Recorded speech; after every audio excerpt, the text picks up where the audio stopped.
pansus Pilpres, jangan pemilu. Karena kalau pemilu nanti teman-teman legislatif akan terusik. Jadi kalau pansusnya pansus pemilu, legislatif kan ikut diobrak-abrik. Nah, biarkanlah teman-teman legislatif mengurus, mengamankan dan menjaga hak mereka. Sambil proses perhitungan berjalan, kita urus Pilpres ini. Sehingga namanya Pansus Pilpres 2024, bukan Pansus Pemilu 2024.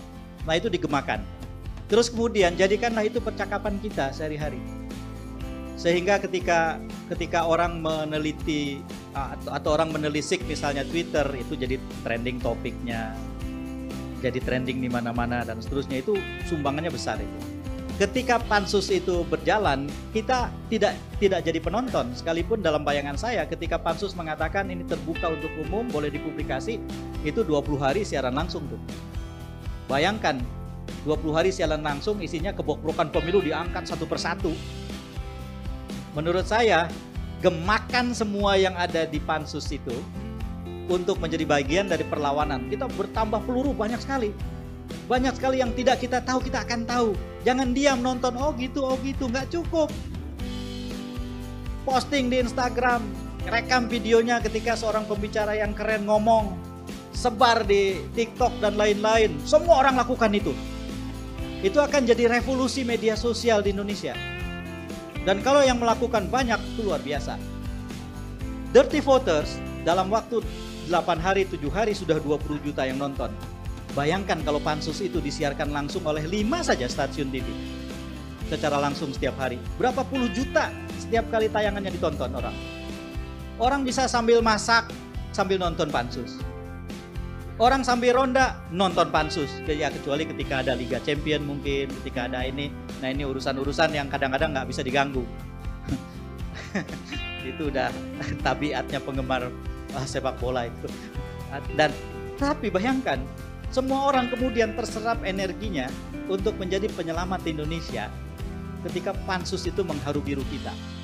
Aktif. Bergulirnya biasanya inisiatif dulu, ya, inisiatif tanda tangan, sesederhana tanda tangan. Setelah itu, kemudian kalau sudah ada, mereka akan bawa ke dalam rapat paripurna untuk menyetujui dimulainya hak angket. Secara administratif nanti sebelum rapat paripurna biasanya ada rapat BAMUS ya, Badan Musyawarah yang ketua-ketua fraksi itu. Kemudian begitu disetujui dalam rapat paripurna, maka sudah langsung akan bisa terbentuk panitia hak angketnya. Dan sudah bisa memulai persidangan ya? Sudah bisa memulai persidangan langsung. Anggarannya juga bisa langsung dialokasikan. Nah, di situ mereka bahkan bisa memanggil semua orang tanpa kecuali. Kalau ada yang tidak mau datang, mereka bisa pakai upaya paksa. Itu ada ketentuannya di Undang-Undang MD3 ya, MPR, DPR, DPD, DPRD. KPU apa semua bisa dipanggil? Bisa dipanggil di situ. Siapapun bisa dipanggil. Nanti bisa ditanya-tanya dan mereka wajib memberikan penjelasan-penjelasan di forum, dan forumnya terbuka. Biasanya disiarkan terbuka, kita bisa nonton. Kemudian nanti kalau semuanya sudah selesai, mereka akan menyusun, ada tim pasti ya yang akan menyusun rekomendasi. Kemudian rekomendasinya itu akan dibawa lagi disetujui di panitia angket, dibawa ke paripurna, dan kalau sudah disetujui paripurna maka dia akan sah sebagai keputusan DPR. Menarik Mbak Bivitri, siapapun bisa dipanggil. Apakah Pak Jokowi dalam kapasitasnya sebagai presiden juga dapat dipanggil untuk memberikan penjelasan? Sangat bisa. Panitia hak angket nanti. Sangat bisa. Itulah yang membedakan hak angket dengan pengawasan yang sifatnya sehari-hari di komisi-komisi. Kalau di komisi-komisi biasanya kan yang dipanggil itu menteri, kepala lembaga, begitu. Tapi kalau hak angket itu justru sifatnya sebenarnya pengawasan institusional kepada presiden. Jadi presiden bisa saja dipanggil dan dia harus nurut. Jadi kalau Presiden Jokowi dipanggil, dia punya kewajiban harus untuk hadir ya? Untuk dia wajib ya? hadir. Kalau misalnya dia nggak hadir? Sebenarnya bisa ada upaya paksa. Itu diberikan dalam Undang-Undang MD3. Upaya paksa nanti kaitannya dengan kepolisian ya, yang punya upaya paksa. Walah. Sangat amat yakin. Dan kita punya bukti, cuma apakah bukti itu menjadi bukti hukum atau tidak nanti MK. Nah, kalau buat jadi bukti itu lalu MK-nya berani apa tidak? Itu kan gitu. Hak angket ini bukan gertakan begitu kan, tapi benar-benar akan tetap berjalan ya. Bahkan ya kita lihat saja bahwa hak angket ini begitu kan ya akan dipimpin langsung mungkin ya dari salah satu partai begitu kan ya, yang tentu Pak Mahfud akan menjadi dorongan ya di dalamnya begitu kan, karena kisi-kisinya sudah memberikan masukan-masukan begitu kan, dipimpin langsung oleh Pak Mahfud begitu kan ya, terkait dengan hak angket, bagaimana jalurnya dan sebagainya.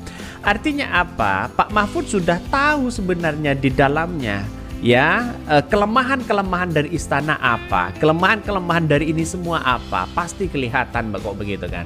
Ya, kita tahu bahwa yang namanya politik begitu kan ya, yang namanya cari cari kebenaran di situ, wajar kalau kita menggunakan hak angket begitu. Ini bukan soal siapa yang menang, bukan soal siapa yang kalah, jelas ya. Jadi sampai hari ini saya mengatakan bahwa kalau hak angket ini sudah ada Profesor Mahfud, ada Anies Baswedan, ya, ada yang lain bersatu 01 dan 03. Ini yang ditakuti oleh istana begitu, ya.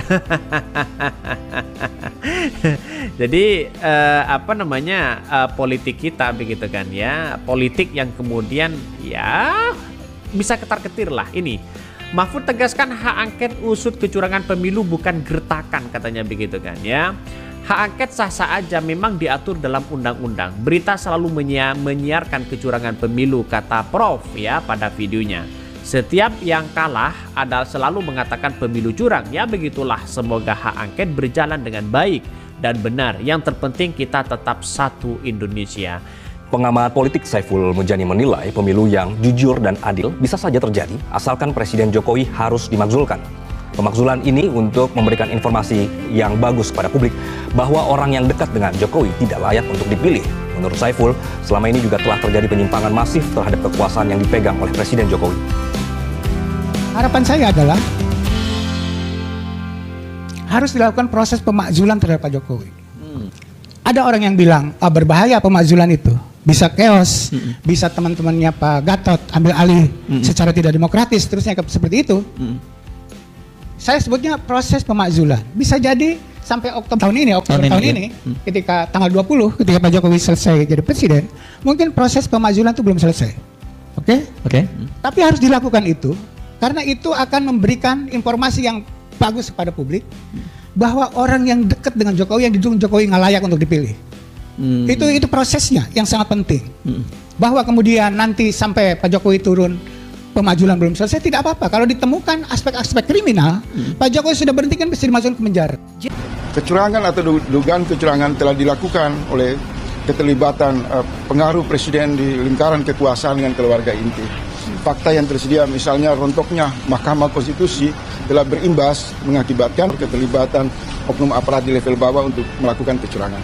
Nah, Pak Mahfud membuka pintu ini, dan saya berharap ada gelombang dari rakyat untuk datang menyampaikan seluruh dugaan kecurangan, dan Menko Polhukam akan menampung sesuai janji Pak Mahfud, dan kemudian akan diserahkan kepada otoritas penyelenggara pemilu. Jalankan konstitusi itu sudah sesuai dengan aturan yang ada, jadi aspirasi silakan saja disampaikan. Bukan tidak mungkin itu digunakan untuk melengsarkan presiden yang terang-terangan dan terbuka dan tidak peduli terhadap konstitusi dan hukum.